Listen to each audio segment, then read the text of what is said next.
तो बच्चों, जैसा कि हम बात कर रहे थे कि औपचारिक पत्र हमने पढ़े, अब हम अनौपचारिक पत्रों के बारे में पढ़ेंगे।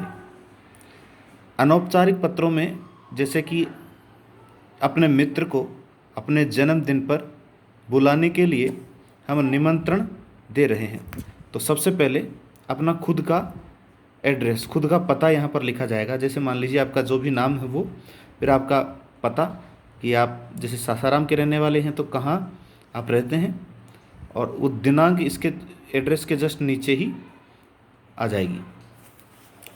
फिर अपने मित्र का नाम, जिस मित्र को आप पत्र लिख रहे हैं उसके लिए सम्मान सूचक शब्द, जैसे प्रिय रमेश, सप्रेम नमस्कार, उसके बाद संबोधन, सबसे पहले उसका नाम, उसके बाद उसका संबोधन।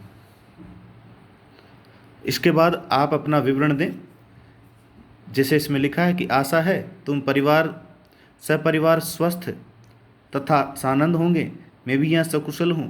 विशेष समाचार यह है कि मैं इस बार अपना जन्मदिन विशेष धूमधाम के साथ मौर्य होटल में मनाने जा रहा हूँ, अतः 2 अप्रैल की तारीख को तुम्हें हमारे साथ यहाँ अवश्य रहना पड़ेगा।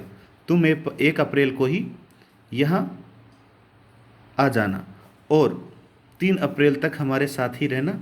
निमंत्रण पत्र अभी छपकर आए नहीं हैं, किंतु जैसे ही आएंगे मैं शीघ्र तुम्हारे पास प्रेषित कर दूंगा, किंतु तुम निमंत्रण पत्र की प्रतीक्षा न करके अभी से ही अपना ट्रेन में आरक्षण करवा लो।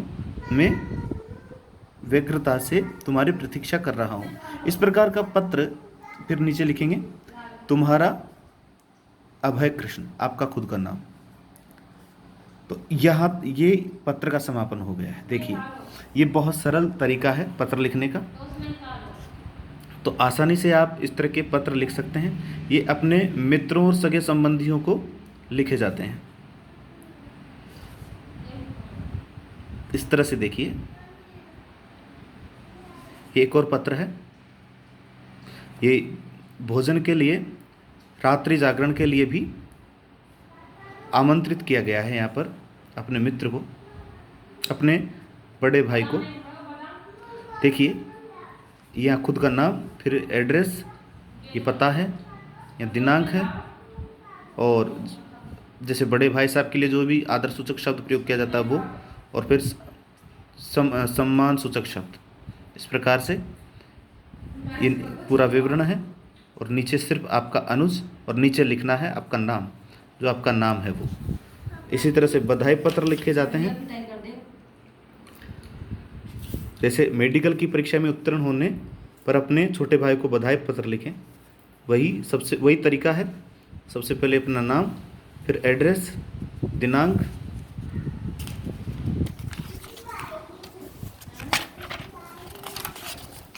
और फिर वही आदर सूचक शब्द और नाम जिसको आप पत्र भेज रहे हैं। और जैसे अगर छोटा भाई है तो उसके लिए प्रसन्नता सूचक कोई संबोधन शब्द,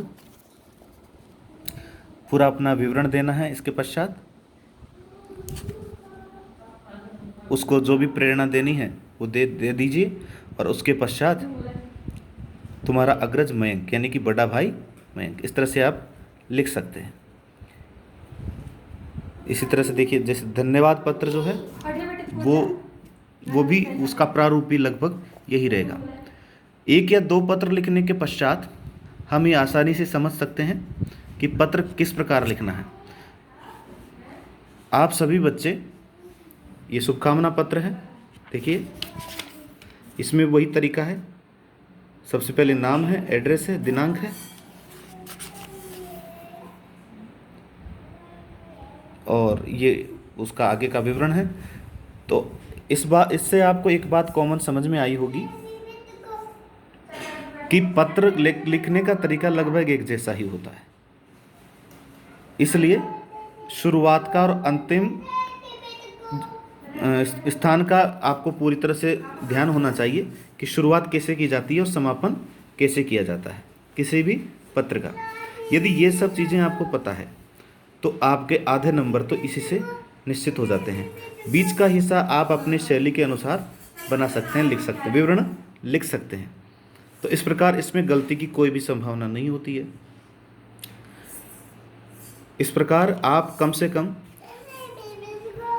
2 पत्र, प्रार्थना पत्र, 2 प्रार्थना पत्र और 2 पत्र अपनी कॉपी में लिखने का अभ्यास करेंगे। कम से कम 2 औपचारिक और अनौपचारिक पत्र आपके द्वारा लिखे जाने आवश्यक है। धन्यवाद।